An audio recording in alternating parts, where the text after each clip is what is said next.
Good afternoon, everyone. So today we are going to travel through time and we'll see how the events of the 19th century unfolded one after another. So today we're going to do a role play since the other groups or presenter already discussed their parts using timeline graphic organizer.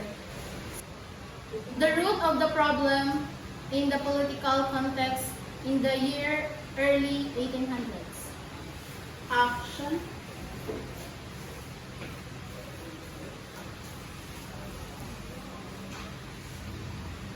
Honorable Judge, my Spanish neighbor stole my land.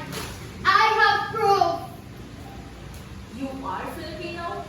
Sorry, the law doesn't believe you. Case dismissed. And you? Don't forget you owe the church your taxes. Report for police revision tomorrow to work it up. No excuses!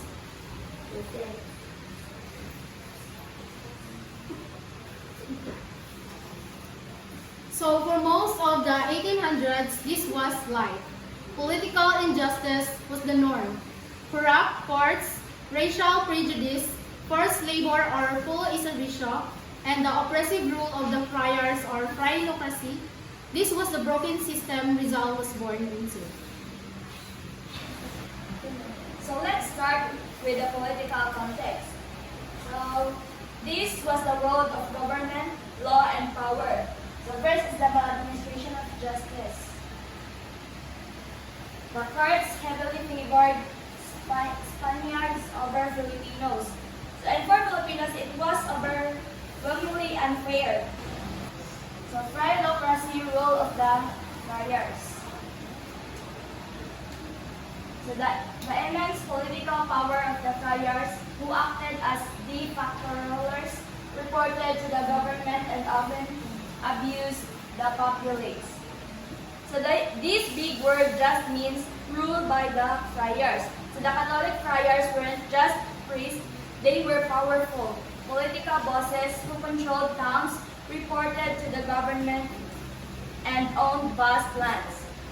So next is the racial prejudice. So if a Spanish person and a Filipino were in dispute, the court would almost always side with the Spaniard. So no equality or racial prejudice. If a Spanish person and a Filipino were in dispute, the court would almost always side with the Spaniard. Filipinos were seen as inferior. As Father Burgos said, they were often deemed unfit for high office, even in the church. So last in the political context is the forced labor, polo y servicio.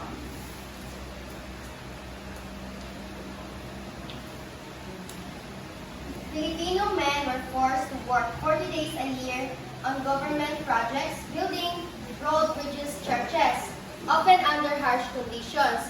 Imagine how heavy burden this was on the poor. They are unpaid for their services for 40 days of their labor in a year. The game-changing event in the context of economic year 1869. Action. Attention everyone, good news. Suez Canal has opened. The trip from Europe to Philippines now takes only 30 days instead of 3 months. This is fantastic. Our exports of sugar and abaka are booming because of industrial revolution in Europe. We're making more money even than ever. This herd means my farm is doing very well. I can finally afford to send my brilliant son to Europe. He needs to see the world beyond our troubled shores.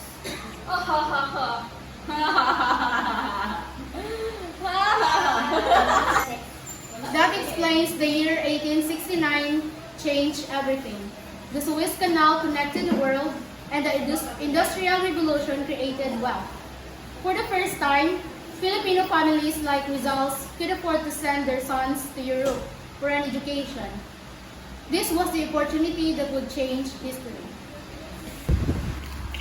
Now let's look at the economic context. Now, how money, trade, and jobs were changing in economics context in 1869 Industrial Revolution.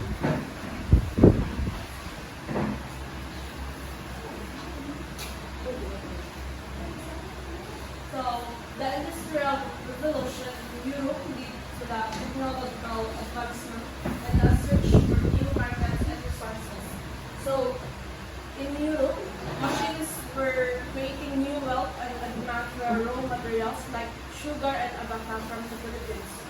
In opening in the Suez Canal, this was a game changer. It was a new shortcut that made travel between Europe and the Philippines much faster. What used to take over 2 months now took only about 30 days. In opening of Suez Canal,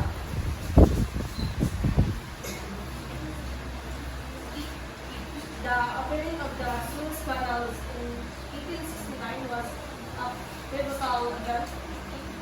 It dramatically shortened the travel time between Europe and the Philippines from over 2 months to about 30 days. So,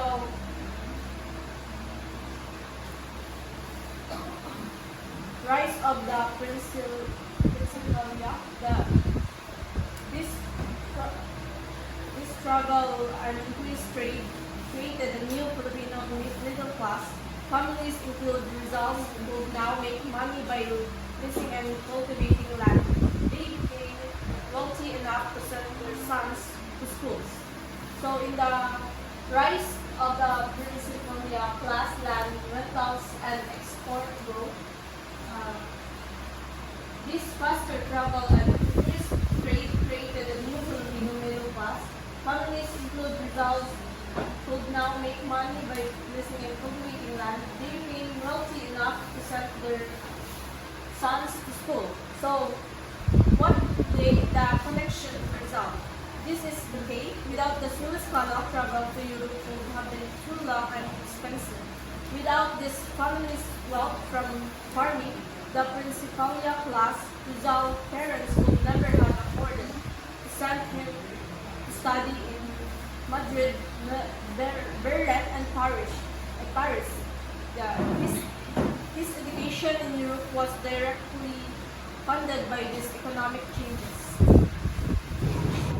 The awakening in the context of socio-cultural, the year 1880s. Action. My friend, look at this. In France, they fought a revolution for liberty, equality, and fraternity. And in America, they ended slavery. They have rights and freedoms we can only dream of. Europe is gold. The Philippines? Not so much. Don Pepe, it's terrible. The friars back home have doubled the rent again. We are starving while they are getting richer. This is unacceptable. We cannot stay silent. Seeing this freedom abroad only shows me how oppressed our people at home. In the 1880s, Rizal and other ilustrados in Europe were exposed to Enlightenment ideas. They saw freedom and progress firsthand, but news from home reminded them of the harsh realities, agrarian unrest and continued oppression. This stark contrast ignited a fire within them to fight for reform. Finally, we have the socio-cultural context, the world of ideas, education, and daily life. We have the education of ilustrados in Europe.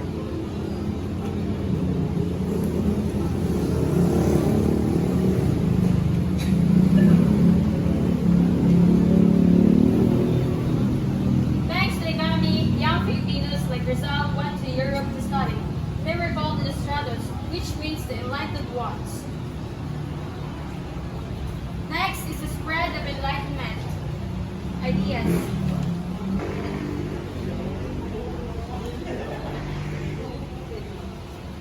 In Europe, they were exposed to powerful new ideas about liberty, reason, and human rights.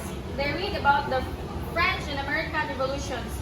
They saw the people in Spain have freedoms that were denied to their families back home.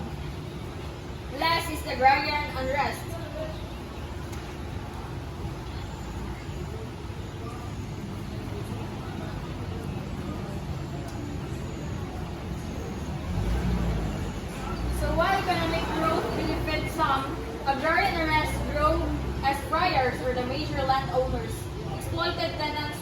rents and taxes. So, what's the connection to Rizal? This is where the spark happened. His education gave him the tools for the knowledge of law, philosophy, and writing. Seeing freedom in Europe gave him the vision for what the Philippines could be, and hearing about the suffering back home gave him the fuel and the passion to act. He became the voice of the Ilustrados through the propaganda movement. The response, 1887 and beyond. I will make the world see the truth. I will expose the cancer in our society. I will give our people a voice. This novel will be called Noli Me Tangere and its sequel El Tiempo Stays. And so Rizal responded to the political tyranny, economic changes, and social awakening of his time, not with a sword, but with a pen. His novels became the catalyst for revolution, inspiring a nation to dream of freedom. And so, from the political injustice to the economic boom to the social awakening, history unfolded step by step. This timeline of events created the perfect context for a hero like Dr. Jose Rizal to emerge. I used the education that the new economy provided to fight the political oppression I witnessed. I saw the light of progress in Europe and wanted nothing more than to bring that the light back to my homeland. That is why I wrote, that is why I fought. Salamat, Rizal. And please, don't let my sacrifices go to waste. Study hard or else I'll hunt your grades.